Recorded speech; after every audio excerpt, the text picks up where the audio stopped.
আসসালামু আলাইকুম। কেমন আছেন সবাই? আশা করি সবাই ভালো আছেন। তো শীতের সময় এই শাক খেতে কে কে পছন্দ করেন? এই শাকের নাম হচ্ছে কলই শাক। কলই শাক আর মটর শাক এই ২ টা শাক শীতের সময় কিন্তু পাওয়া যায়। তো আমি শাকগুলো প্রথমেই বেছে নিচ্ছি। শাকগুলো কোটার সময় বেশিরভাগই ফালানো যায়। আ প মাথার অংশটা শুধু নিতে হয়। আর বাজার থেকে নিয়ে আসলে ৩ ভাগের ২ ভাগই ফালানো যায় আর ১ ভাগ বেছে নিয়ে তারপর রান্না করতে হয়। আর এই শাক ছোটোবেলায় যখন দেশে বেড়াতে যেতাম তখন এই শাক জমি থেকে ক্ষেত যেটাকে বলে সেখান থেকে তুলে তারপরে রান্না করে মাটির চুলায় রান্না করে খেতাম। এই শাক নিয়ে অনেক স্মৃতি আছে। খুবই মজার শাক এই শাক। তো এই তো আমি বেছে নিয়েছি, দেখেন কতগুলো ফালানো গিয়েছে আর মাত্র এই কয়টা বাছার পরে এই কয়টা হয়েছে। আর বাকিগুলো এখন ফেলে দিব।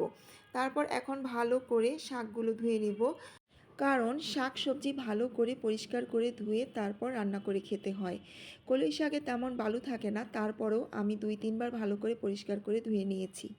আমরা যখন আগে গ্রামের বাড়িতে বেড়াতে যেতাম শীতের সময়ে, তখন সকালবেলা এই কলই শাক তুলতে যেতাম। তখন কুয়াশায় শাকগুলো ভিজা থাকতো।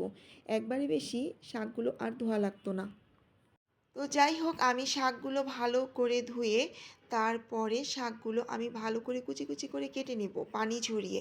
এই শাকগুলো কিন্তু একেবারে কুচি কুচি করে কাটতে হয়, মিক্ষিন করে কুচি কুচি করে কাটতে হয়। তো আমি অতটা পারি না, যতটুকু পারি ততটুকুভাবেই কুচি কুচি করে কেটে নিচ্ছি, কিন্তু এই শাক আরও কুচি কুচি একেবারেই মিক্ষিন করে কাটতে হয়।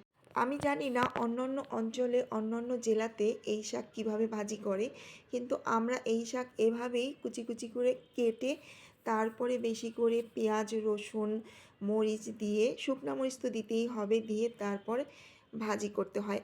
আমি মজার ব্যাপার হচ্ছে, আমি যখন বাজারে এই শাকটা কিনতে গিয়েছিলাম তখন আমার পাশে একটি মহিলাও শাকটা কিনতেছিল।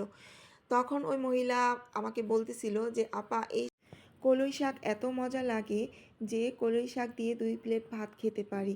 আসলেই এই কলই শাক সুন্দর মতো ভাজি করতে পারলে ১ প্লেট ভাত নিমিষেই খাওয়া যায়।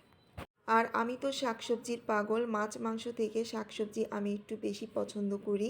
শাকসবজি হলে আমার আর কিছু লাগে না। আমি শাকগুলো একেবারে কুচি কুচি করে কাটার চেষ্টা করছি, কিন্তু যেভাবে কুচি কুচি করে কেটে এটা ভাজি করতে হয় সেরকমভাবে হচ্ছে না, কিন্তু আমি চেষ্টা করছি, যতটুকুই পারি ততটুকুই করছি। এই শাকটা আমি এর আগে যতবারই কেটেছি ততবারই আমার হাত কেটে গিয়েছিল বটি দিয়ে, আজকে কাটিনি।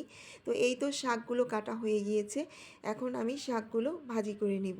নর্মালি আমরা অন্য শাক যেভাবে ভাজি করি ঠিক সেভাবেই কলই শাকও ভাজি করব। পেঁয়াজ রসুন বেশি করে দিয়ে, কাঁচামরিচ দিয়ে, লবণ তেল দিয়ে তারপর ভাজি করব। আর সাথে কিন্তু আমি একটা বোম্বাই মরিচ দিয়ে দিয়েছিলাম। সবাই ভালো থাকবেন। আল্লাহ হাফেজ।